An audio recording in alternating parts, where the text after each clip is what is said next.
নিপাতনে সিদ্ধ সন্ধি কোনটি? তস্কর, তৎ যোগ কর, তস্কর এটি একটি নিপাতনের সিদ্ধ সন্ধি। যে সন্ধি কোনো বাংলা বিষয়ে চলমান পরীক্ষার ব্যাখ্যা সহ সমাধানে আপনাদের সবাইকে স্বাগত। আশা করি আগামী যে কোনো পরীক্ষায় ভিডিওটি কাজে আসবে। যে কোনো চাকরির পরীক্ষায় যদি ভিডিওটি দেখেন। সাধারণ ব্যাকরণগত নিয়ম মানে না তাকে নিপাতনে সিদ্ধ সন্ধি বলে, যেমন মার্তণ্ড, কোল্টা, গবাক্ষ ইত্যাদি। পায়ের আওয়াজ পাওয়া যায় কাব্যনাট্যটির রচয়িতাকে? পায়ের আওয়াজ পাওয়া যায় কাব্যনাট্যটির রচয়িতা সৈয়দ শামসুল হক। এটি একটি বিখ্যাত মুক্তিযুদ্ধ ভিত্তিক কাব্যনাট্য। তার অন্য একটি বিখ্যাত নাটক হল নুরুল দিনের সারা জীবন। যা বলা হয়নি এর এক কথায় প্রকাশ কোনটি? অনুক্ত। যা বলা হচ্ছে বক্তব্য, যা বলা হবে বক্ষমান, যা পূর্বে বলা হয়েছে উক্ত। খয়ের খা বাগধাটির অর্থ কী? খয়ের খা বাগধাটির অর্থ চাটুকার, যারা নিজের স্বার্থ সিদ্ধির জন্য অন্যের অতিরিক্ত প্রশংসা বা তুষামত করে তাদের খয়ের খা বলা হয়। অর্বাচীন শব্দের বিপরীত অর্থ কোনটি? প্রাচীন। অর্বাচীন মানে আধুনিক বা নতুন, তাই এর পুরাতন শব্দ হবে প্রাচীন বা পুরাতন। অর্থাৎ অর্বাচীন শব্দের বিপরীত শব্দ প্রাচীন। বিভক্তিহীন নাম শব্দকে বলা হয় প্রাতিপাদিক শব্দ বা পদের মূল অংশ, যা থেকে আর কোনো অংশ আলাদা করা যায় না এবং যার সাথে কোনো বিভক্তি যুক্ত নেই তাকে প্রাতিপাদিক বলে, যেমন হাত, বই ইত্যাদি। নীল যে আকাশ, নীলাকাশ এটি কোন সমাস? এটি একটি কর্মধারয় সমাস। বিশেষণ ও বিশেষ্য পদের মিলন হলে এবং পরপদের অর্থ প্রাধান্য পেলে তাকে কর্মধারয় সমাস বলা হয়। অর্থাৎ নীল যে আকাশ, নীলাকাশ এটি একটি কর্মধারয় সমাস হবে। কোনটি শশাঙ্ক শব্দের সমার্থক শব্দ? শশাঙ্ক শব্দের সমার্থক শব্দ কোনটি? চাঁদ। চাঁদের অন্যান্য সমার্থক শব্দগুলো হলো শশী, সুধাংশু, হিমাংশু, নিশাকর। ও কোন ধরনের ধ্বনি? ও একটি যৌগিক স্বরধ্বনি। বাংলা বর্ণমালায় যৌগিক স্বরবর্ণ দুটি, ওই এবং ঔ। ওই স্বরীয় প্লাস হ্রস্ব এর যুক্ত এবং ঔ স্বরীয় প্লাস হ্রস্ব এর যুক্ততে হয়ে থাকে, তবে উচ্চারণের দিক থেকে ও একটি উষ্ঠ এবং সংবৃত স্বরধ্বনি, তাই ও একটি যৌগিক স্বরধ্বনি। বাংলা গদ্যের জনক বলা হয় কাকে?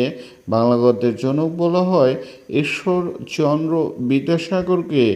তিনি প্রথম বাংলা গদ্যে যতি বা বিরাম চিহ্নের সফল ব্যবহার করেন, তাই তাকে বাংলা গদ্যের জনক বলা হয়। তাসের ঘর বাগধাটির অর্থ কী? ক্ষণস্থায়ী বস্তু। তাসের ঘর যেমন সামান্য বাতাসে ভেঙে যায়, তেমনি খুব অল্প সময়ের জন্য টিকে থাকে এমন কিছুকে তাসের ঘর বলা হয়। বিভীষিকা শব্দের শুদ্ধ বানান কোনটি? বিভীষিকা অর্থাৎ বয় ঋষিকার, ভয় দীর্ঘিকার, পেটকাটা মতনশয় ঋষিকার, কয় আকার, অর্থাৎ প্রথম অক্ষরটি হবে ঋষিকার, পরের অক্ষরটি হবে দীর্ঘইকার, লাস্ট ওয়ান অর্থাৎ লাস্টের অক্ষরটি হবে ঋষিকার। বিভীষিকা শব্দটি অনেকবার রিপিট হয়, পুনংবার পরীক্ষায় চলে আসে, বারবার আসে। শব্দটি ভালো করে মনে রাখবেন। বিভীষিকা কোনটি সূর্য শব্দের সমার্থক শব্দ নয়? শশাঙ্ক শব্দটি সূর্য শব্দের সমার্থক শব্দ নয়। শশাঙ্ক মানে চাঁদ। সূর্যের সমার্থক শব্দগুলো হলো আদিত্য, সবিতা, দিবাকর, ভাস্কর, মার্তণ্ড। হাবাতে কোন সমাস? হাবাতে একটা অব্যয়ীভাব সমাস। ভাতের অভাব হাবাতে, এখানে হা উপসর্গটি অভাব অর্থে ব্যবহৃত হয়েছে। পূর্বপদে অব্যয় বা উপসর্গ বসে অভাব অর্থ বোঝালে তা অব্যয়ীভাব সমাস হয়। গায়ে পড়া এর সঠিক অর্থ কোনটি? অহেতুক যাচনা বা আলাপ জমানো।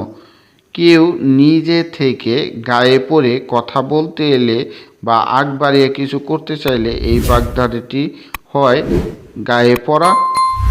এর সঠিক অর্থ তাহলে অহেতুক যাচনা বা আলাপ জমানো।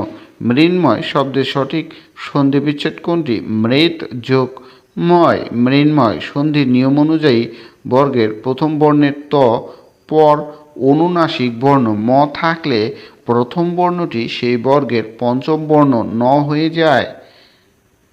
বাংলা সাহিত্যের ইতিবৃত্ত গ্রন্থটি কার লেখা? মোহাম্মদ আব্দুল হাই ও সৈয়দ আলী আহসান বাংলা সাহিত্যের ইতিবৃত্ত গ্রন্থটি রচনা করেন। বাংলা সাহিত্যের ইতিহাস সংক্রান্ত এটি একটি আকর গ্রন্থ। দ্রষ্টব্দ কেবল বাংলা সাহিত্যের ইতিহাস লিখেছিলেন সুকুমার সেন, যা দীপ্তি পাচ্ছে এক কথায় প্রকাশ কি? দেদীপ্যমান। একইভাবে যা বারবার কাঁপছে তা হলো লুলুয়মান এবং যা ভবিষ্যতে ঘটবে ভবিতব্য।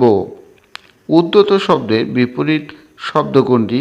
উদ্যত শব্দের বিপরীত শব্দ বিনীত বা বিনয়ী। উদ্যত মানে যার আচরণে উদ্যত বা অহংকার আছে, এর বিপরীত হলো নম্র বা বিনীত। রবীন্দ্র শব্দের সঠিক সন্ধি বিচ্ছেদ কোনটি? রবি যোগ ইন্দ্র। রস্বইকার এবং রস্বইকার মিলে দীর্ঘইকার হয়। এই নিয়মে রবীন্দ্র রবি যোগ ইন্দ্র গঠিত হয়েছে। গুরুত্বপূর্ণ কিছু তথ্য। হাবাতে এটি একটি অব্যয়ীভাব সমাস। মন গড়া এটি একটি তৎপুরুষ সমাস। এক কথায় প্রকাশ যা দীপ্তি পাচ্ছে। দেদীপ্যমান যা বলা হয়নি অনুক্ত। বিপরীত শব্দ। উন্মিলন শব্দের বিপরীত শব্দ নিমিলন। উদ্যত শব্দের বিপরীত শব্দ বিনীত। সাহিত্য। আনন্দময়ীর আগমনে নজরুলের নিষিদ্ধ কবিতা। এই আনন্দময়ীর আগমনে কবিতাটি নিষিদ্ধ করা হয়। নদী ও নারী লেখেন কে? নদী ও নারী লেখেন হুমায়ুন কবির।